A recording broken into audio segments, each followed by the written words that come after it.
Welcome back to the Afro Anime Initiative podcast. Here at the initiative, we discuss everything in Afrofuturism A to Z. And yes, we've covered the whole alphabet. Go back and check out our past episodes. But first, if you can follow us on all our social media here at Afro Anime Initiative on Facebook and on Instagram, and at Afro underscore AI on Twitter, and right here on YouTube. And while you're on YouTube, do all those cool YouTube things, like sharing, commenting, subscribe. Help our numbers grow, help the channel grow so we can bring you more cool Afrofuturism stuff. I am your host, Darren Bradley, and today riding with me is Paulina. Paulina, say what's up to the people. Hey guys, I hope you're safe. I hope you're okay, and I hope you're not being dumb. And my second co-host coming in strong is Marvette. Marvette, say what's up to the people. What up? Look at that, look at that. So, man, we're not going to slow it down. We're going to jump right into it with our first topic of the day, and it is a report from Hashtag Show website saying that Sony and Marvel have come to a cool deal where they're going to have two simultaneous Spider-Man franchises. Paulina, let us know what's going on with Spider-Man. Okay, let me gather myself on this first because there, history-wise, there's Spider-Man has been split between Marvel and Sony for like the longest because it's a cash cow. Sony's been handling it for the longest. Peter Parker's technically officially in the MCU. Where's this going? What's going on? Is there what happened? Weird custody battle, but apparently they settled on creating, yes, two franchises with Peter Parker and Miles Morales. Now, I'm assuming Sony's going to handle the Miles Morales part whilst the MCU continues with Peter's story. Peter's story is going to be continuing through college, while Miles Morales will be introduced to the MCU through, I believe, what was it?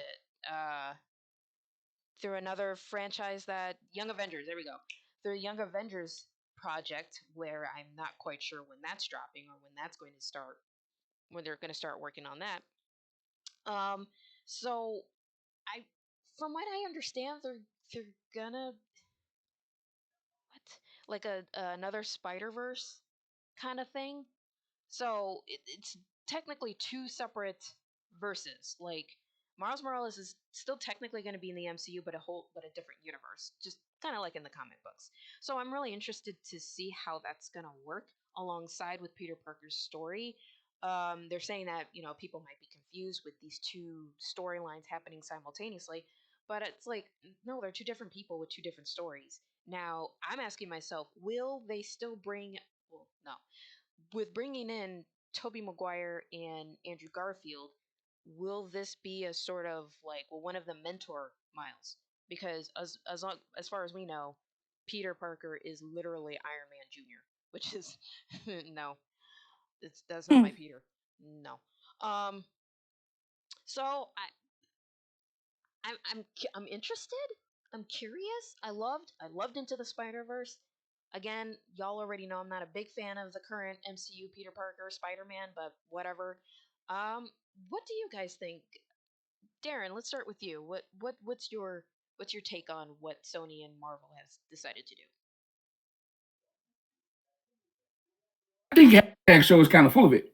I read the article, and it looks like rumor innuendo. They talking about it's an exclusive from reliable sources. Now it sounds like y'all full of it because there's no way you can have Miles Morales as Young Avengers in a separate universe because the Young Avengers are in the MCU universe. Right.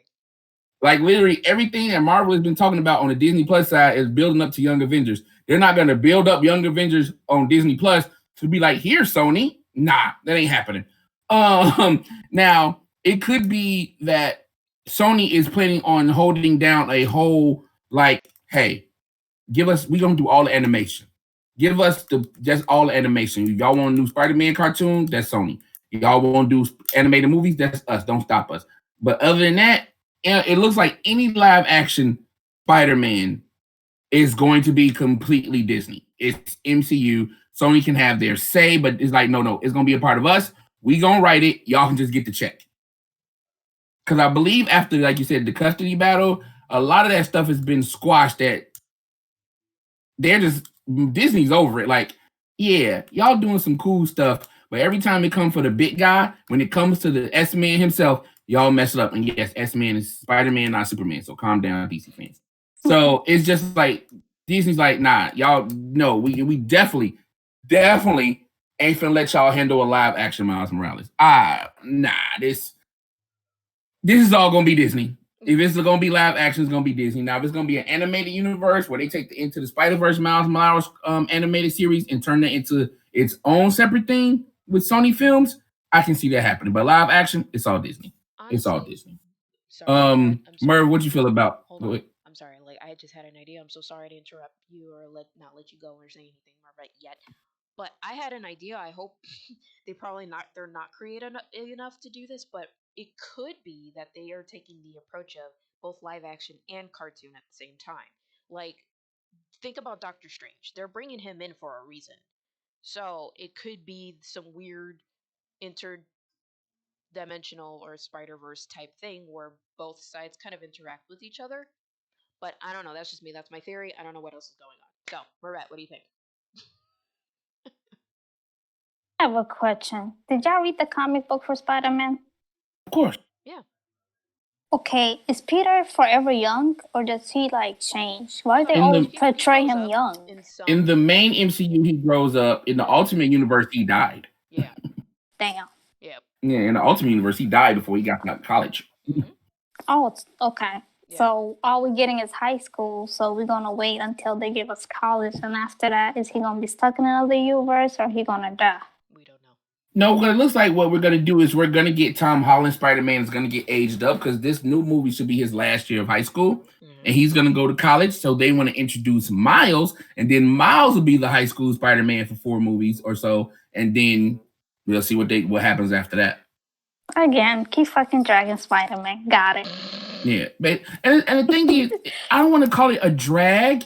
If, like Paulina said, they stop making him Iron Man Jr. and make him Spider-Man, let him be Peter Parker. There's a reason why Peter Parker has been popular and Iron Man didn't become popular till Iron Man movie came out. There's a reason for that. But I'm saying the story is Peter Parker's in high school. Every year he's facing something new. We get it. But I'm like you said, one of them is he's gonna be in university, so it's hopefully new things. It's not the same stuff dragging or bringing in old stuff. Yeah. Again, in the comic books, what a lot of people, again, because people don't read comic books, they pretend they do. A lot of the really bad people that Peter Parker have to deal with, he don't get till he start university. Like some of the really bad villains, you don't meet half the people till you go to university. Absolutely. Yeah, they don't like it's really only been recently, right? It's only been recently where they changed it. Yeah. Okay. Which makes it for me infuriating because it's like, hold on, you're giving him these these tech villains, which is like, why? My brain is melting. Like, I hope they step it up when Peter goes to college, like the MCU Peter Parker goes to college, like, and I hope they really put him through the grinder because that's what happens. That's usually the best material for Spider-Man when he's in college and is literally put through the grinder because some of these villains are no joke. Like I'm thinking, yeah. So I don't know what they're gonna do with that. Like I said, Doctor Strange. Apparently, they're bringing him in for a good reason or some reason. So hopefully, they just make use of it and make it creative and fun. I don't know. Who knows? Yeah, I think it'll be cool. Like Marvel has earned my trust. Like I said, the WandaVision series was great. Can't wait for next week for Falcon and Winter Soldier. They've earned my trust. Like I said, the only problem I have with this Spider-Man is they are making him another Tony Stark. We don't need another Tony Stark again because Tony Stark wasn't even Tony Stark until the movie came out. But for 30 years, I've been reading cool Spider-Man stories. Ain't been that many cool Iron Man stories. So stop making him a baby Iron Man. Iron Man ain't that raw anyway. So chill. So yeah. Great, good story. But again, let's move into our main topics of this evening. Guys. Octavia E. Butler is a seminal and founding legacy of the Afrofuturism space. Her sci-fi writing has propelled and inspired so many to move beyond the box that society puts people in. Let's be honest about it. And the Mars Perseverance mission, they have named their landing site after Miss Butler. I think this is incredible. I'm gonna start off with this one, guys. I think it's incredible. There's just one itsy bitsy problem with it. Essence has done a really good article on it, talking about what the mission to Mars people are talking about and their future plans with the moon to Mars missions and how they are inspired by Miss Butler. But they added this part in there, which again is what kind of got me a little. They're informally naming the landing site after Miss Butler. Not officially, just informally. Understand is NASA coordinates and numbers and 0.058 epsilon, blah, blah, blah. But you want to know something? I don't think we informally named the planet Jupiter Jupiter. It's still Jupiter. I don't think nobody actually went up there and named it. So y'all actually landed on the surface of this planet. What's the problem with just calling it the woman's name? Hey, that's the Butler site. Just call it that. Butler site. Somebody else could come with money and pay, make a donation. But that's what I'm saying. Even though again, Essence wrote a decent article, very nice article, and they highlight Miss Butler's contribute to the sci-fi field and her legacy. But at the end of the day, it irks me that y'all want to sit here and take praise for symbolism when you have the power to make it a fact, concrete. Oh no, this is now the Butler site. Plain and simple. Plain and simple. It's not like she doesn't deserve it. It's not like she hasn't earned it. Why you can't call it the Butler site? Marvette, you have any thoughts, opinions about the Perseverance landing site being named informally after Miss Butler? I hope that formally they keep the name. They honor her. The fact that a lot of them became engineers and scientists and were introduced to STEM for generations and generations and generations because of her stories. Honor her. She deserves it. She does. She does. Pete, do you have any thoughts and comments about the Octavia E. Butler site on Mars? She absolutely deserves it. 100%. The fact that she inspired so many people who are in NASA right now should be it alone. The fact that they call it informally, which a part of me is like, well, they better name it officially because they have the nerve to name a rover back in the late 90s Sojourner. After Sojourner Truth, an actual rover that landed on Mars that was supposed to work for 7 days, but instead went on to 87 days. So 87 whole days. Okay. So a part of me is like, they got the nerve to do that. They better name the site officially after Octavia E. Butler, because she's done so much. She's done so much. And honestly, I'm really sad, and I said this before we started talking about this formally, that I'm really sad that she passed when she did, because I would have loved to meet her. She's a fucking pioneer. She's a goddamn pioneer. A black woman in science fiction. Do not see that often. Ever. Almost. So, and she's so lovely. Honestly, I'm just like, look, things are looking up. Yes, we're still faced with a lot of bullcrap, but I feel like for our people, things are looking up. Now, I'm not saying to the rest of you to do this stuff to get recognition. No, do the stuff because you're passionate about it. These areas of study, these areas of anything is usually hard to break into for black people for a number of reasons. Okay? We're finally getting like recognition, like, okay, that's this black person's hard work. We're among the first to do these things, period. Actually, I feel like the rover should have been named after her, period. But, whatever. So, personally, this is a wonderful thing. Fingers crossed, they make it formal soon, and not, play around with it. In all honesty, after looking at our solar system and the changes that are happening, we might have another planet. They still debating whether Pluto is planet or not. Maybe we should just Jupiter and name it Octavia. I mean, I don't see what's wrong with that. I mean, I don't. That's a good idea. I don't think anybody would be I mean, we could name one of the extra moons Jupiter 2 or something, but we could turn the actual planet into Octavia. What's wrong with that? That wouldn't be I too mean, bad. because I don't remember anybody giving anybody real right.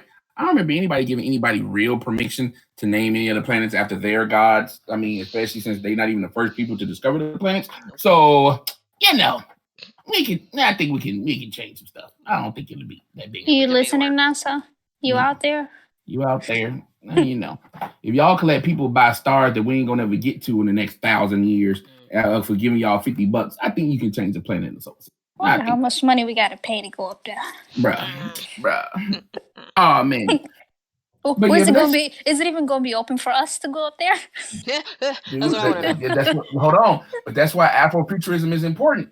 That's why Afrofuturism is important because a lot of people have. That's a legit question because you got people that watch sci-fi stuff and don't see black people that think we just ain't gonna be there.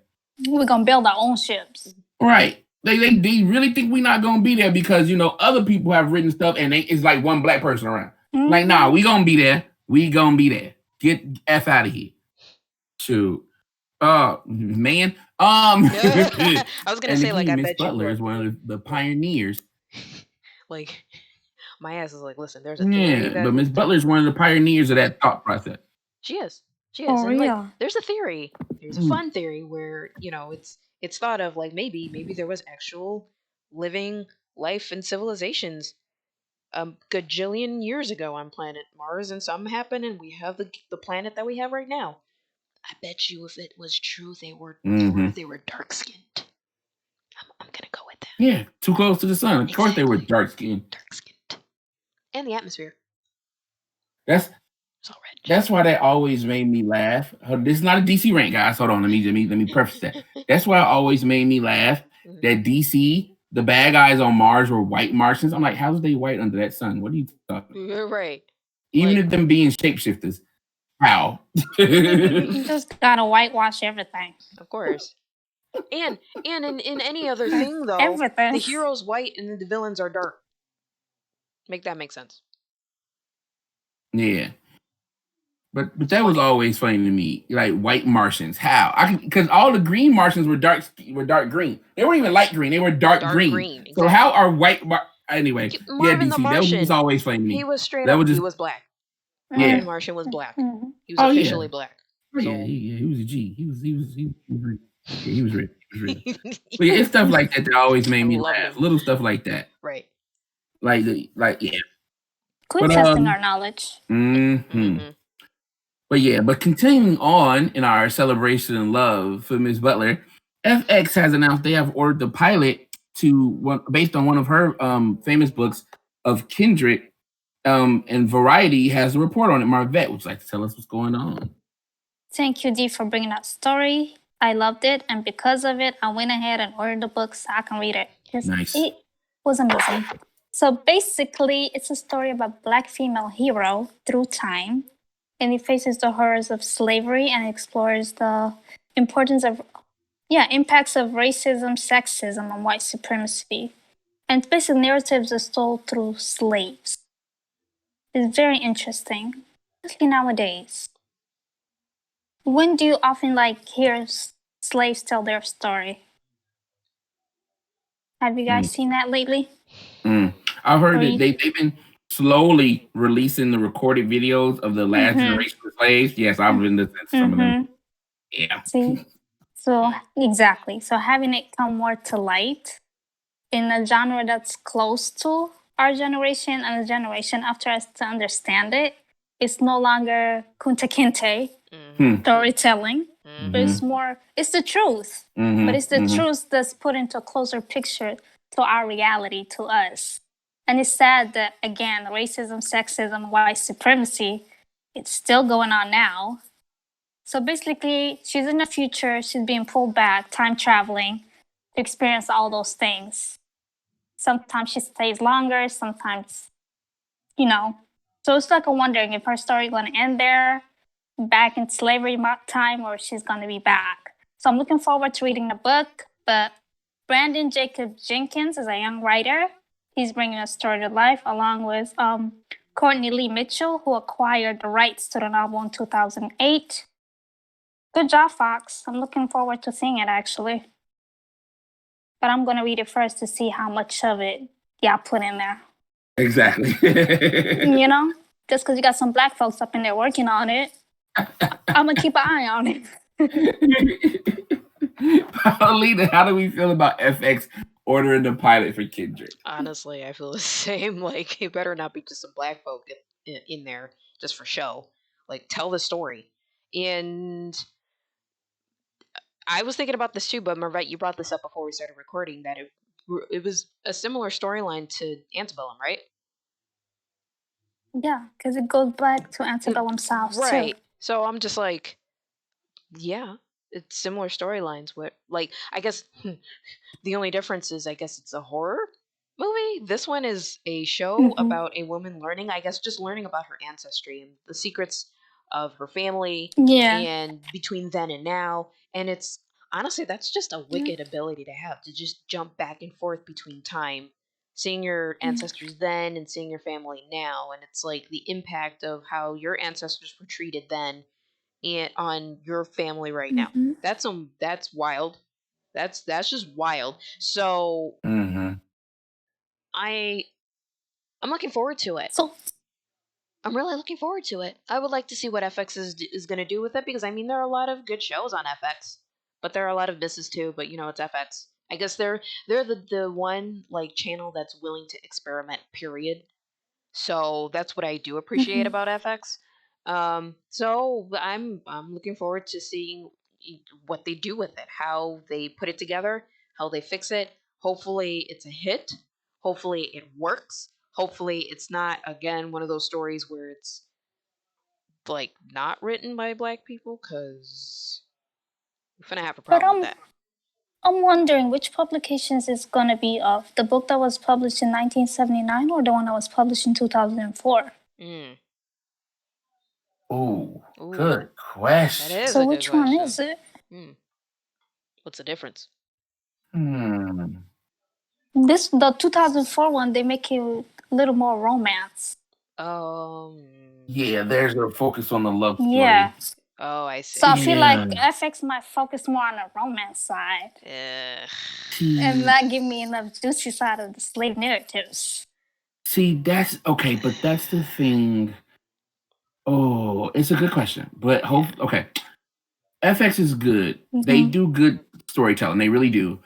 The thing is, yes, we might want the original version, but they're gonna put the 2004 version in there because that is what's gonna capture a bigger audience. Yeah. Because the first version is mostly focused on the learning of the heritage and the sci-fi aspects of it all. It's a sci-fi story. The redone version does put the romance in it to make it more digestible. Shit. Yeah, they probably gonna do the 2004 version a little bit more. So yeah. Because I think we're of the CW generation. Yeah, but I mean, we'll be hopeful. We'll get more, you know. Oh Lord. Hopefully Brandon and Michelle will, you know. Yeah. FX don't do CW shit. That I'm not worried about, but they will add it in there, like I said, to get a bigger audience. Because if you're gonna do this, it's gonna cost some money because you can recreate the antebellum South. You got to do that. You got to do the future part with the sci-fi stuff.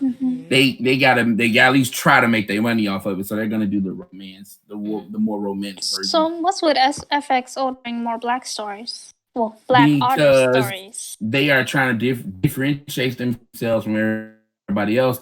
Because basically, let's be honest, the way Disney is acting and the way Netflix is acting, these services aren't gonna look that different.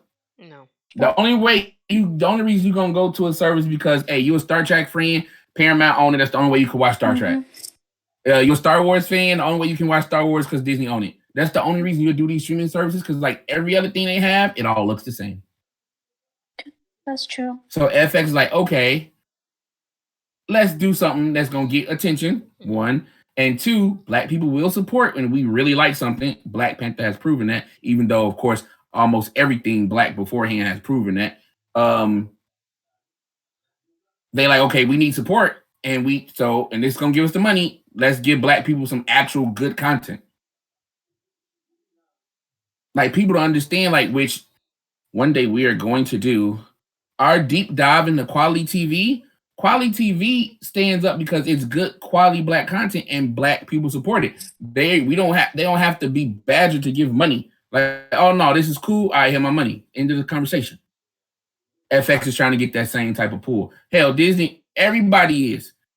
Netflix used to. I don't know why they stopped thinking about black people. But they used to do it. That's why Netflix is doing it. They're working internationally now. Yeah. Yeah, and look, that's the weird part. Netflix, instead of focusing on black people, they started to focus on more African stuff, which is black, but more main continent African stuff. So they still own it. They just doing it for a different sect of the diaspora. Am I saying it right? I always say a word wrong when I'm talking fast. Diaspora. Thank you, darling. Mm-hmm. Yeah. So they focus on the main continent part of the diaspora. So it's just like, okay. Look, FX say, okay, we're going to cover the black people. Cool. Right. We still like you in Hollywood. For real, you still like you. We still like you. But yeah, I'm looking forward to it. I believe that this resurgence, which we talked about in our last podcast, of Afrofuturism into the mainstream, I think it's a good thing because again, it's like, okay, show this stuff more to inspire our people to make our own stuff. But it's also good that they are going back to the roots. Like I said, Octavia Butler is one of the forerunners of this. She kicked it off. She's like, yo, huh? Why is this? Why can't I see myself in this stuff? And remember, people liked her. She had a cult following, but she did not get the recognition until she passed. Yeah. So it's good that in this golden age of Afrofuturism, that a lot of people are turning to her for inspiration and are acknowledging the inspiration that she gave them to even do the careers that they have right now. So I'm looking forward to it because again, FX, great work, and it's going to be a TV show, long form. That means they don't have to rush it. Yep. Yes, thank you. Everything don't have to be a movie. So I'm loving that. Yeah, okay. So looking forward to all things Octavia E. Butler because there's more stuff coming down the pipeline. We reported on things that Ava DuVernay and Viola Davis is also producing, and we will definitely be covering more of that stuff once we get more information, news, and of course, reviewing it. So yeah, let's just move on to our final story. Oh boy. What? Oh Lord. Netflix has dropped. They're trying to pronounce the name. Yes, I told you I was going to do it. I just had to take my time. Netflix has shown a first look at their animated series Yasuke, the tale of the first African samurai. I did. Yeah, I did. Yasuke. Thank you. P, let us know how you feel about Netflix's Yasuke. Okay, so the thing is, this is based on an actual African who became a samurai in Japan. So this is based on a true story. Now, the thing is, they're taking it, a fantasy approach, alternate reality with mechs and magic during the feudal era. And I'm like, okay. I mean, I can understand it'll add flair to the story, but I'm like, I guess the only way for any serious storytelling to be not serious storytelling, I can't say that. I don't know. Let me just, before I get into my feelings about this. So we have Lakeith Stanfield as the voice of Yasuke. So y'all already know who this dude is. I'm actually a little excited for this. So it's basically, I mean, why mech and magic? I mean, I guess that's the magic of these types of stories. The story itself, I believe, is about Yasuke protecting a girl from some sort of bad fate. I don't know. I can't say it's vague, but it's kind of vague. Chadwick Boseman, rest in peace, was actually slated to play Yasuke in a live action version, but before he passed. I remember they made that announcement back in 2019, but unfortunately, he's no longer with us. So I guess they're going forward with an animated version of his story. Um, I am looking forward to it. I know that there are books, not very many books, but I know that there's accounts of his existence, accounts of a black samurai, an actual you know black man as a samurai. So I am looking forward to hearing this story. I'm just curious to know how much of it will they take from facts and spin it into their own fantastical tale. So, Mervette, what how are you perceiving this? How are you processing this? Because I'm still processing this. What's not to like about a 6 feet, you know, Right. African samurai? True. But I'm looking forward to the journey Hmm. and how I became a samurai in just 1 year, you know? Right. True. Well, what led you to that? Because, being a samurai, hello, Yeah. it's a long, long road. Brother did it in 1 year. What's up? What happened? How'd you Right. do it? Exactly. Who'd you work for? Who'd you help out? What sword new moves did you do for you to get that title? Like, who did you impress? Or whose neck did you save? Right. So I'm looking forward to the details. And then the Keystone Field, I'm still mad at you for Judas and the Black Messiah, but I'm still gonna watch this. Okay, Charlemagne, calm down. Calm down. Damn, not Charlemagne. Dude. Wait a minute. You ain't know him and the Keith Stanfield got beef? I know. Oh, but okay, dang. okay. I was about to I'm about to say, say, like, calm down. I ain't mad at Lakeith for portraying that role. He did it too well. He did what he was supposed to do. He got paid. He got played paid. it too and well. That's he what also I feels said. he also feels Whatever. strongly about it too. Don't take that away from him. He also know. felt very strongly about Yeah. it too. And side note, I love that David Kaluuya defended him against Charlemagne. I'm gonna just say that. Yes. I'm gonna just say that. And Darren, how you feel? Yeah. But don't listen to them. Go watch my review of Judas and the Black Messiah. Yes. Initial reviews. Don't look at Charlemagne stuff. Go watch my review of it. Charlemagne hates everybody. Oh, he does. But no, I'm so cool with the mechs and magic for this because the tale of Yasuke, even though we know he real, we have pictures, there's books about him from the time period. We know he was real, but his actions are still myth and legend. Mhm. Like Okay. he is the samurai version of. Like they know he existed, they know where he lived, they know everybody he worked for, but he was so dope that all his stuff is still myth and legend. True. I'm perfectly cool with them doing magic and mechs. Perfectly fine with that. Because all that does, like it did with Marvette, it gets people asking questions. And those questions, when you find out the truth of them, are just as fascinating as they would be with magic and mechs involved. Mhm. The favorite part of his true story, which always gets me and lets me know that sometimes is racism and sometimes people just don't know. When the Shogun first saw him, he ordered his people to wash him because he just didn't understand how his skin could be so dark and perfect. He thought it was dirt. Wow. Yeah.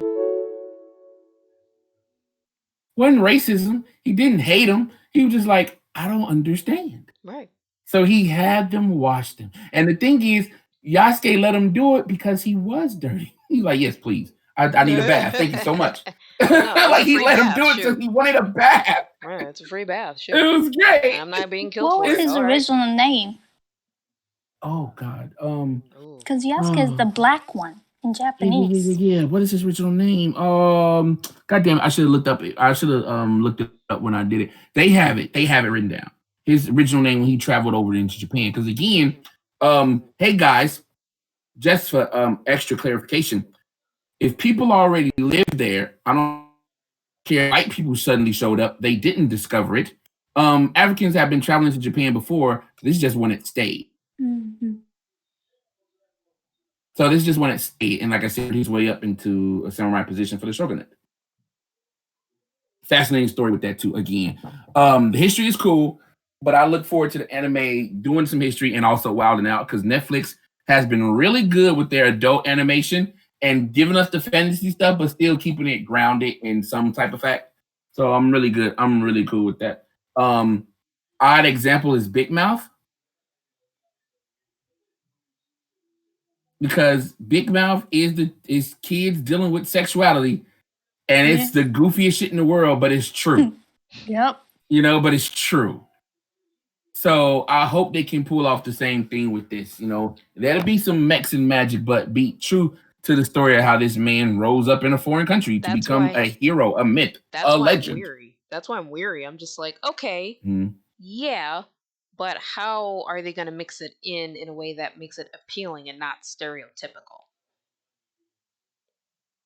I think that's where the Mexican stuff come in. They're like, That's why I'm hey, just like, we gotta appeal to the Japanese people. Ugh. Robots. Robots. Magic. Oh Lord. Right. So they doing that part because again, they're doing that part. They appeal to us because it's the Black Samurai. Like they make sure to say the African Samurai, African Samurai, African Samurai. They post it everywhere. African Samurai. So that appeals to us. We gonna watch it. Magic, that'll catch everybody else. I see the plan. I see the formula. I just hope they tell some truth. That's all I'm looking for is some truth. Right. I see the plan. I see the formula. I ain't mad at it. But yeah, I'm looking forward to that. And again, it looks like it's oh God. See, this is why when you write down notes, you should write them slowly so you can read your handwriting. But the animation studio, whose name I can't read right now, the animation studio doing this, they've done some pretty good work lately. They worked on a lot of anime out of Japan, and they've also done again, I can't now remember the stupid TV show they did here, but they got a decent track record. So I'm gonna give them the benefit of the doubt. I think Netflix. I hope Netflix will understand how important this is, and they chose carefully when they picked this animation studio. But yeah, man, that is it for my notes. So here at the initiative, when we are done with the show notes, we like to go around and ask everybody what stuff that we couldn't talk about in the notes that they saw in Afrofuturism and general geekdom. Marvette, let's start with you. Did you see anything else in Afrofuturism and general geekdom that you'd like to talk about? I actually checked out Lupita Nyong'o's Super Sima. Mm-hmm. And let me just say, it was beautiful. Aww. My nephew enjoyed it. I enjoyed it. It was educational. It was kind. The lessons that were taught were very important for our kids. And for adults as well. Nice. Let me tell you, I picked up a few things myself. I learned some stuff. So check it out. It's just 5 to 6 minutes an episode. You really will enjoy it. Your kids will too.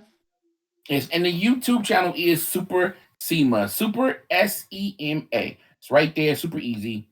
Follow. Go check it out. Support. Super free. Super free too. Yeah, I don't know the super free part. Super free. So yeah, go check it out right here on YouTube. Super Sema. And you said you also picked up the Kindred book. Have you started reading it? I'm actually picking it up tomorrow. I ordered it. Nice. Okay. All right. Looking forward to that. Looking forward. Awesome. Look at me reading again. I know, right? It's contagious, ain't it? It's contagious. Oh man. P, anything that you saw in Afrofuturism and general geekdom that we didn't talk about in the show notes? Not much. I actually just saw that Flying Lotus is going to be scoring the show Yasuke. And nice. yeah. So I'm looking forward to it. Although no, not although. I'm not going there. I'm not doing that. Yeah. So Flying Lotus is actually pretty damn cool. So I'm looking forward to it. I'm actually looking forward to seeing Yasuke. So that's pretty much all I got, though. Hopefully that'll get more people's attention. I think that's it. And look up the actual historical man and what he actually did. Subset is 6 episodes. No, because it don't look like that they're doing his whole life. It looks like they're only doing this one tale. Gotcha. And again, like I said, he became myth and legend. There are a lot of tales. We just didn't know he was African till the pictures came out. Mm-hmm. We knew it was Yasuke. That's all we knew. We didn't know he was African until the pictures came out. So there are more. There are many more. Well, I got two things that got me in general geekdom and Afrofuturism, and they're all streaming service stuff. Go figure. First, let's start with the stupid news. Netflix is talking about they're gonna try their best to stop password sharing. Hey Netflix. Good luck. Netflix. Good luck. Hey Netflix. Y'all leading right now. Y'all are number one in the streaming service around the world. Y'all beating everybody everywhere. Y'all do this, guess what? You will no longer be number one in the streaming service around the world and America. Calm down. He playing with us. Calm down.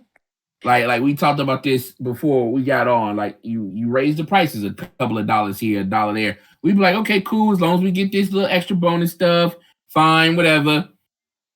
But we also knew, like, hey, I can save some money by letting some of my friends or family members hold on to it.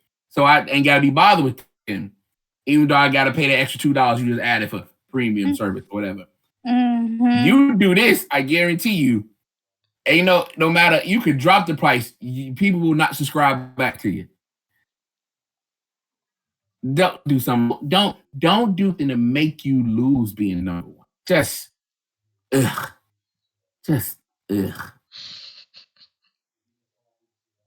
Because the second thing that I saw around the being is that Disney had reached 100 million subscribers in 16 months. They thought they wanted to go get to 100 million in 4 years. They did it in 16 months. Wow. Hey, Netflix. Yeah. What's up?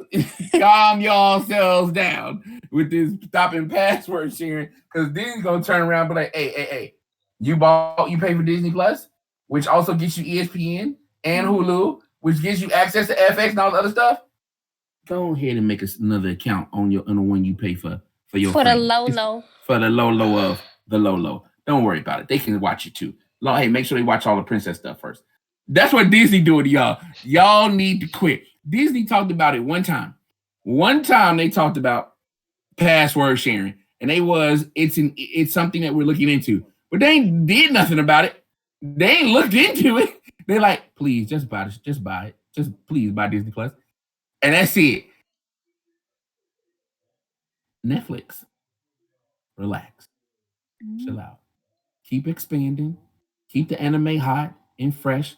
Expand into Africa, South America. Keep producing the weird European stuff. Hey. It's okay. You will remain number one as long as I can take my password and turn around and give it to my nephew, who would give it to his girlfriend, and she'll probably let her cousin get it. As long as it's paid for, right? Okay? All right. It's not like you ain't raising your prices because you see Right. extra TVs being locked on. You feel? So we know about the hidden fees. We don't even talk about it though. We don't talk about your hidden fees, Netflix. Chill. We let it slide. You let it slide too. Right, so chill, okay? I'm gonna tell you something. Right. Canceling is not a problem. I'm gonna tell you, I might miss some things, but canceling is not a problem because I still got HBO Max, we still got Hulu, still got Disney Plus. Paramount Plus is coming down the line. Netflix, Crunchyroll, and Funimation have combined. I can get all my anime from them. Calm down, okay?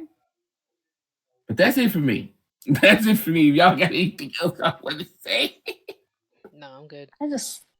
Man. I'm good. I just hope they listening, because this is just sound advice to help you stay number one. Because with all the stuff y'all done, I still ain't gave up on y'all. Even though I've got all these other people, y'all still my number one. Amazon Prime is still sitting right there. Mm-hmm. Yeah. Okay. $6.99, y'all. Amazon Prime, $6.99 a month. Netflix, you up at 20 right now. Put in tax, you at 20 plus. Don't get me started, Netflix. Hey, yeah, you see, you got to start Netflix. Calm down. Well, that is it for us here at the Afro Anime Initiative. We hope you enjoyed it. Please follow us on our social media, and if you're here on YouTube, like, share, comment, subscribe. You know what? In the comments, tell us your favorite Octavia E. Butler book. And If you don't have one, when's the first time you ever heard about it? Huh? How about that? All right. We look forward to hearing from you. Peace.